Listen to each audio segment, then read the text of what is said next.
Bonjour et bienvenue de retour sur notre chaîne. Aujourd'hui nous vous donnons une nouvelle à couper le souffle.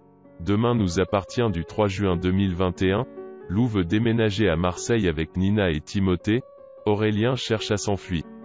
Lou a obtenu un nouveau travail à Marseille. Karim s'oppose à son départ, et Timothée ne veut pas déménager. Garance essaie de soutirer des informations à Solène. Sacha emmène Solène à l'hôpital pour une séance de kiné. Il assure à sa fille qu'il retourne ciel et terre pour qu'elle parte à Boston. Sacha demande à Solène de lui faire confiance. Garance, qui fait son stage d'infirmière à l'hôpital, profite que Sacha s'absente pour tenter de soutirer des informations à Solène. Elle reste convaincue que Sacha sait où se trouve sa mère. Et elle cherche à découvrir s'il ne se serait pas confié à ce sujet à sa fille. Solène se braque, certaine que son père n'est pas un meurtrier. Devant l'insistance de Garance, Solène s'énerve et lui demande de la laisser tranquille. À Frontignan, Juliette annonce à Océane et Gaspard que leur père veut réunir les deux familles sous le même toit. Si Juliette estime que c'est une bonne idée, Océane se braque d'emblée. Gaspard, lui, préfère positiver, et demande à sa sœur de voir le bon côté des choses, à savoir que Ben et Solène sont sympathiques. Mais pour Océane, le problème ce ne sont pas les deux autres enfants de leur père, mais Sacha lui-même qui leur a menti, et a mené pendant 20 ans une double vie. Si Juliette ne minimise pas le mal qu'il leur a fait, elle préfère tourner la page pour avoir une vraie vie de famille. Mais ces arguments ne font pas mouche. Océane refuse de jouer à la famille recomposée. Gaspard retrouve Ben et Solène à 7 pour avoir leur avis. Mais tout comme Océane, Ben est remontré contre son père, il rejette cette idée de réunification des deux familles. À Frontignan, Sacha et Juliette ont partagé un moment intime. Sacha reçoit un SMS de Cédric qui a expertisé les bijoux. Il se donne rendez-vous à l'endroit habituel. Par précaution, Sacha efface son message.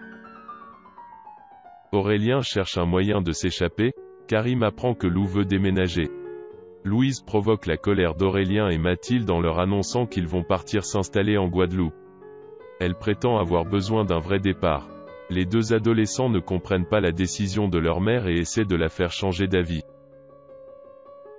Aurélien et Mathilde ne veulent pas quitter leurs amis, et Aurélien a surtout son bac de français qui approche. Mais Louise reste imperturbable et se met en colère devant l'insistance de ses enfants. Louise quitte l'appartement en prenant bien soin de les enfermer à clé.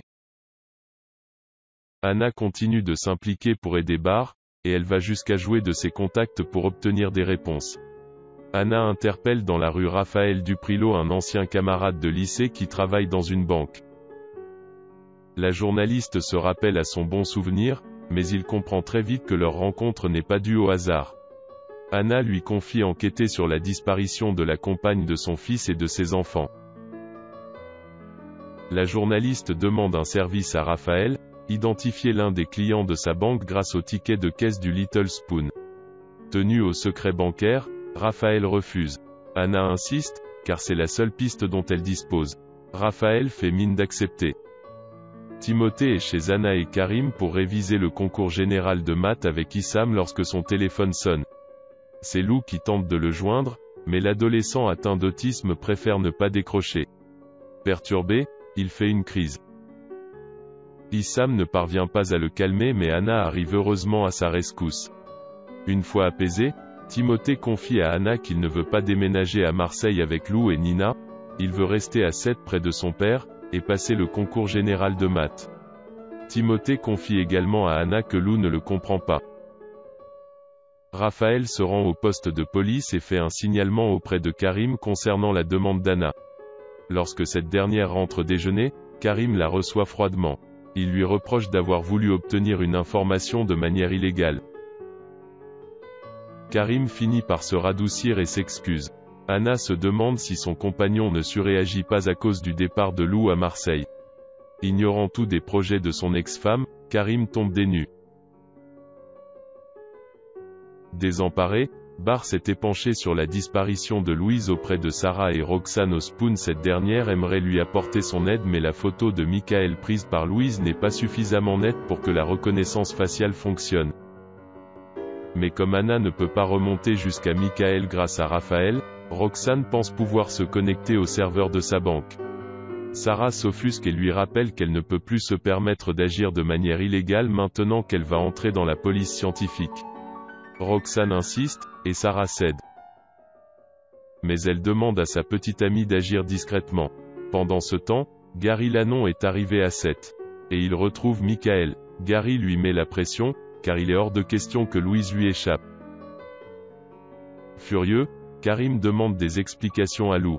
Cette dernière lui avoue avoir accepté la veille un poste d'associé proposé par un important cabinet d'avocats de droit pénal et fiscal à Marseille. Karim se braque. Il refuse que Lou parte à Marseille avec Nina. Lou ne peut se résoudre à choisir entre sa fille et sa carrière. Karim la met en garde, il ne va pas en rester là.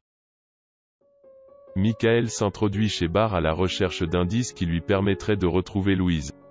Il a juste le temps de prendre en photo sur l'ordinateur portable un cliché de Barr et Louise et de se cacher avant que Barr ne rentre chez lui en compagnie d'Anna. Barr s'aperçoit alors que Louise a pris une photo d'eux deux. À bout, il craque et se met en colère. Non seulement, Louise lui a menti, mais elle l'a laissé seul. Anna essaie de réconforter son fils. Une fois Anna partie, Barr entend du bruit et tombe sur Michael qui arrive à s'échapper de l'appartement. Barr le course jusque dans la rue et l'attrape. Pendant que son fils retient fermement Michael, Anna, qui a assisté à la scène, appelle Karim. Mais Michael frappe Barr et s'enfuit. Pendant ce temps, Aurélien n'a aucune envie de se laisser embarquer à l'autre bout du monde. C'est pourquoi il est déterminé à s'échapper. Après avoir vérifié que l'appartement n'était pas très haut, Aurélien enjambe la balustrade. Mathilde le supplie de ne pas commettre un tel acte, mais Aurélien saute. N'oubliez pas de soutenir notre chaîne, veuillez vous abonner à la chaîne et aimer la vidéo afin que nous soyons motivés à travailler. Encore une fois merci sincèrement.